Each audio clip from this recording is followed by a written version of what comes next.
Hey guys, so today in this video I will be giving you 10 things that your online store needs to include. So it seems that most of you guys are starting with an online store versus starting with an actual storefront or brick and mortar store. So I thought it would be wise for me to tell you guys some of the things that your online store should include. So if you're interested in this topic, please stay tuned. Alright, so the first thing that your online store needs to include, and it's pretty obvious, is photos. Now, I know a lot of you, and myself, I take all of my photos myself for our store.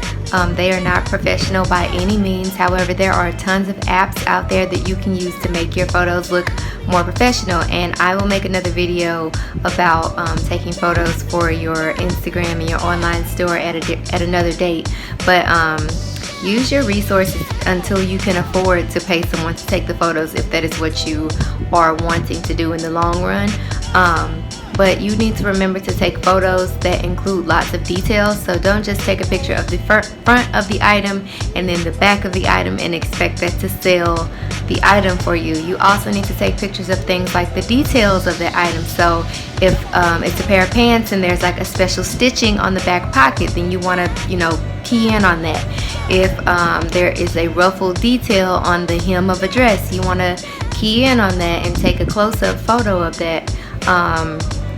If there is an elbow patch on a shirt or a dress or whatever the case is, you want to show those things in your photos. You should not expect your items to sell just based off of one photo. You want to give your customers as many photos of that item as you possibly can in order to encourage them to purchase.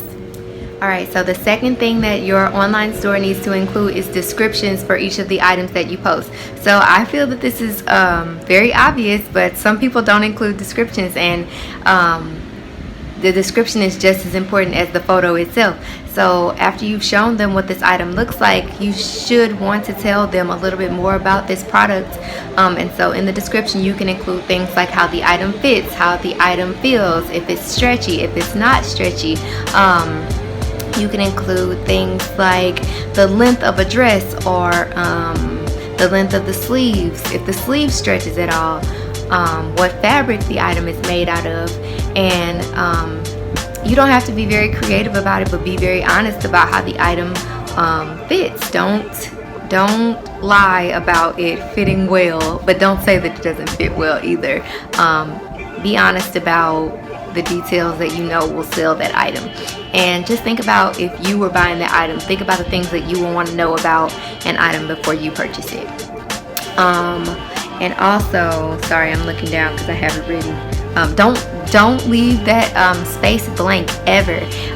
If you can't think of what to put in that space, most of the vendors that I've ordered from, and I assume most vendors in general, they include descriptions of each item for you when you purchase it. So I know on most of the invoices that I receive, there's a description of the item on the invoice. So if you want, you can copy and paste that and use that in your description if you're not able to come up with a description yourself. But remember, do not leave that space empty by no means. Like, do not do that to yourself.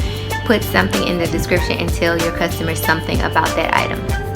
Alright, so another very important aspect of your online store, the third thing, is for your online store to have very set categories. So imagine if you were going on to Forever 21's website and you were looking for a blue shirt, but you had to scroll through 50 dresses and 30 pairs of pants and 60 pairs of shorts before you even got to the tops. That would freak you out, especially when there's a large amount of items listed on that website. So make sure that you categorize the items that are on your website, and you want to make your customer shopping experience as seamless as possible. So you need to have, and of course there are men out there, but I'm going to use women's boutique as my example, but you want to have, a dresses category, tops, bottoms, and then within the bottoms you can distinguish it as skirts, pants, jeans, shorts, whatever. a shoe category, an accessories category. You do not want your customer to have to scroll through every single item that you are selling in order to find what they're looking for. The worst feeling ever would be seeing a pair of shoes on a boutique's Instagram and having to scroll through everything that they're selling in order to find that shoe so that I can buy it. If it takes me more than a minute to find that item, I'm 9 times out of 10, I don't want it anymore. It's taken me so long to find it, and I probably will feel like the item is not even there anymore. So do yourself a favor and do your customer a favor and categorize the items on your website. Okay, so the fourth thing that your website or online store should include is a mission statement or some type of page that tells the story of your boutique. So one of the things that I think is very important for everyone to know when starting a business is that people do not shop with people. People do not, I'm sorry, I said that wrong. People do not shop with the businesses, people shop with people. They want to know the person behind the activity, the person behind the business, the person who put this together. They want to know, the journey and how you got there and why you're doing it, and if you're supporting some cause and all of that. So make sure that you are communicating that to your customers. You never know how many people, you can check your analytics of course, but you never know how many people shop with a particular company just simply based off of what they stand for and what they believe in and their mission for why they do the work that they do. So let your potential customers know why you're doing the work that you're doing, why you chose to open this boutique, why you gave it the name that you gave it, why you sell all of these items but you don't focus on these items, what you specialize in, what your background is, something that makes you seem real to them, something that doesn't make them feel like they're working with a company but they're working with a person. Okay, so I think that last one was number 4. So number 5 would be to include a blog space if you can. So you don't have to be a writer by any means in order for you to have a blog associated with your online store. And you also don't have to post, every single day or every single week. You can do it once a month. You can blog as often as you can, or as often as you want.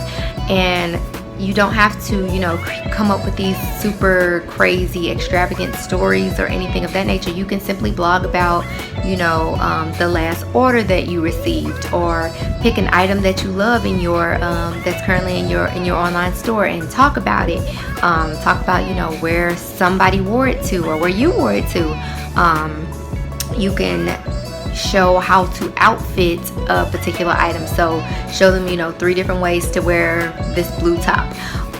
You can do something like, what else did I write down?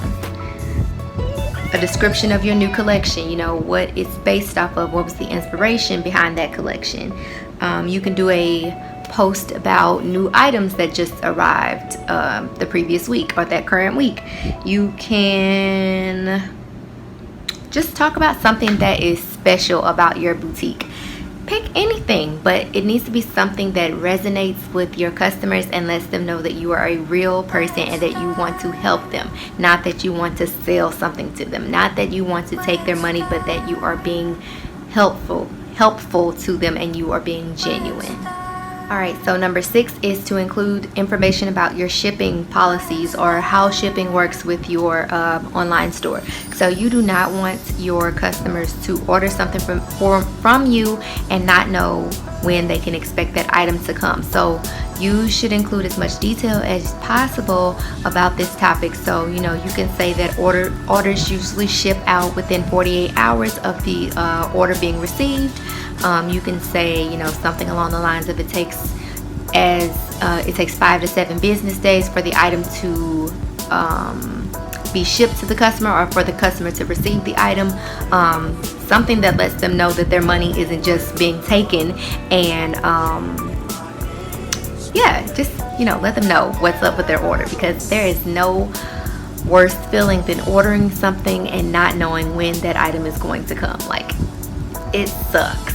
Oh, you can also include, information about how that item will be shipped to them. So if you use UPS, USPS, FedEx, something like that. It's not really of great importance, but some people care to know. So that's definitely something that you can include in your online store. Alright, so number 7 is a super important one. You need to include your return policy. That needs to be somewhere on your page. Even if it's that you don't have a return policy, that all sales are final, you need to let that be known, because if something doesn't work out with an order and that person is upset about it and they contact you to say that they want to return it and you didn't have that listed on your website, oh my god, like, you're in for a headache that you never saw coming. So do yourself a favor, do them a favor. I mean, they're not going to like that you don't have a return policy if their item doesn't work out, but at least you let it be known, like, they took that risk knowing that that item was final sale, that they couldn't return it. Make sure you let people know that be clear and be concise about your return policy. So if it is 5 to 7 days within that person receiving the item that they can return it, then let that be known. If your sales are final, let that be known. If they are going to get charged a restocking fee for returning the item, let that be known. Like, be as clear and straightforward as you possibly can, because people are always seeking a loophole so that they can get some money back. You would be so surprised at the things that people will try to do in order to get some money back in their pockets. So do yourself a favor and be clear and be concise, and make sure that you include your return policy. Number 8 is to include your contact information. Now, your contact information does not have to be your phone number, your email address, and your address. It could be just your email address. It could be just your phone number. It could be just your address. I don't recommend it just being your address, but it could be. Since most of you only have an online store, I wouldn't recommend giving people your home address. Just don't. Although I guess if you're shipping something to them, your home address would probably be the address. But anywho, so make sure that you include some form of communication, some way that a customer can get into contact with you. If there's a issue with their order being received, or their payment, or whatever the case may be, make sure that your customers are able to communicate with you. Alright, so the last thing that your online store should include is your social media links. So you want your customers to follow you on social media, because 9 times out of 10 people are not going to check your website every single day to see when you get new items in, but you're probably posting about your new items on your social media. So you want your customers to be able to see those items as they are coming in, and the only way that they can do that is by following you on social media. And so make sure that you include as many links as you can. If you are on Facebook, if you're on Twitter, if you're on Instagram, if you're on, I don't know, Google Plus, if you're on LinkedIn, I don't know. Include them all. Give them as many ways to connect with you as possible. Yeah, so that is my 10th tip, and I have a few more tips, just random extra randomness, so stay tuned. Okay, so hopefully you guys have seen my last video, which was about customer service, and it was about like giving customer service online and in store, but there are a few things that I didn't mention, so I'm just going to throw them in on this video if you don't mind. So one of the things that you want to make sure that you do is to respond to your customers' reviews, your customers' complaints. Whatever it is, you want to make sure that you respond. Do not just leave them high and dry just because you're mad that somebody said something mean about your business. You don't want to do that. Like, don't just like not respond. It's not cool. And so I'm going to show you guys some of the nasty reviews that we have gotten in the past for our shop, and I'll show you even how I responded to them, because yes, people don't like to leave your store unhappy, but after they leave a review, like, I feel like they leave a review not so much because they want to tell other people about the service that they receive, but they just want, like, they want to be heard. So and then some people, they want to be heard, and they also want to be like compensated for the experience that they had. So you never know, like it could be really valuable for you to respond to these people. And like I said, I'm going to show you guys some of the ways that I've responded to customers in the past. But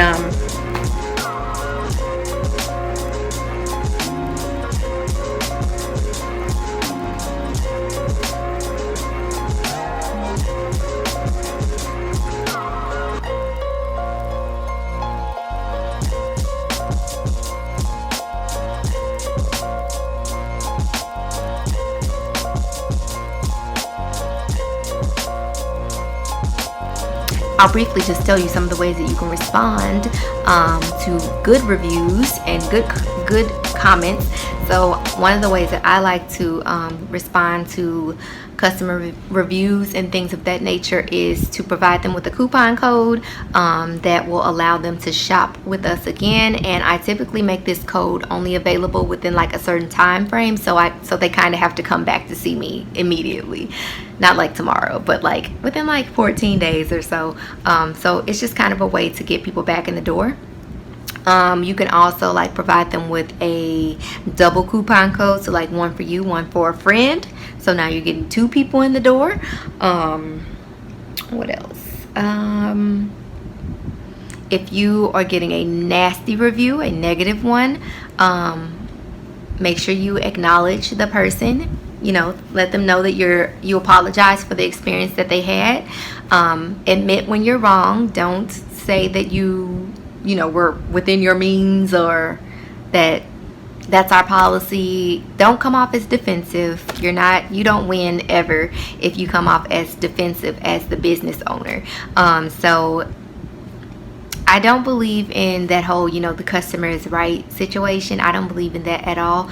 But I do believe in the phrase that you can make things right for the customer.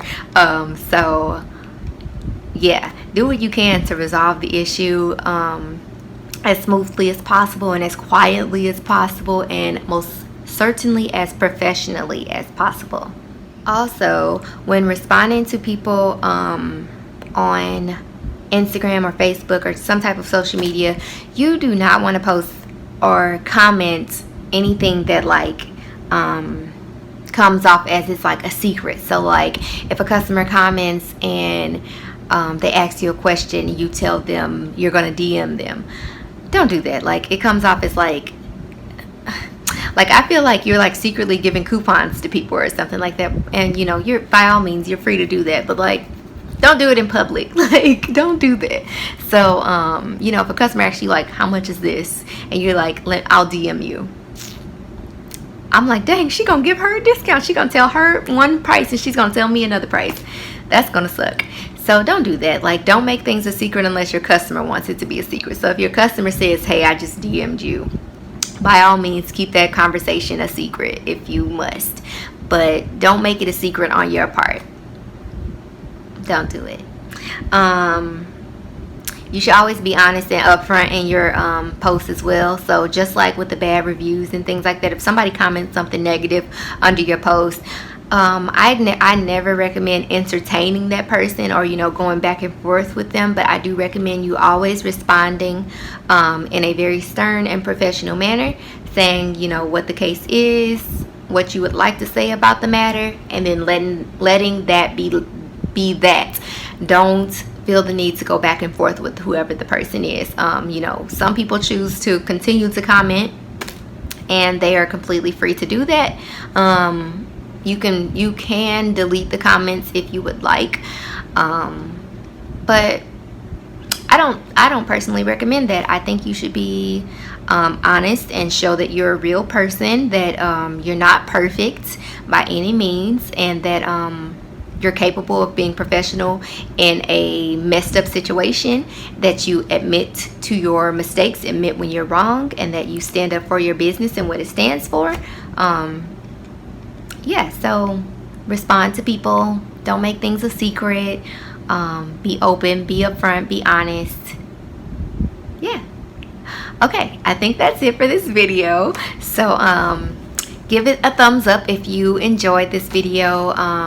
Like, comment, and subscribe. I feel like I have to say those things now because I'm like a YouTuber, I guess, thanks to you guys. Leave me a comment below. Let me know if there is a topic that you guys would like to hear me talk about in a future video. Oh, also, so I am going to start doing a few Facebook and Instagram live videos because it is so hard for me to keep up with you guys' comments and emails because I get so many of them, and I also still work full time, so it's kind of hard for me to get to all of you guys' comments in like the quickest way. So I want to start doing some live videos so that we can all chat in real time, and I can answer some of your questions in real time if I can. I mean, if I have the answer. I don't have all the answers. Please remember that I am not a genius by any means, but I know some things. But yeah, so follow me on Instagram and YouTube. Oh wait, this is YouTube. Follow me on Instagram and Facebook, and be on the lookout for my live videos. They will be coming soon. I'm gonna try to post YouTube videos 2 to 3 times a week, so be sure to subscribe and turn on your notifications so that you can know when I post new videos. And also, if you haven't already, download my vendor list if that will be helpful to you. Don't just download them. If you have any questions about my vendor list, please feel free to email me or comment below, and I'll be happy to answer them. I have a book. Oh my god, I feel like a salesperson right now. I'm so sorry. I have a book. If it's helpful to you, please purchase it. If you have a Amazon Kindle Unlimited account, you can read it for free. You don't have to pay for it. It is available in an ebook version, and it's now available in a paperback version. I think that's it. Okay, so thanks for watching, guys, and be on the lookout for the next video. Bye.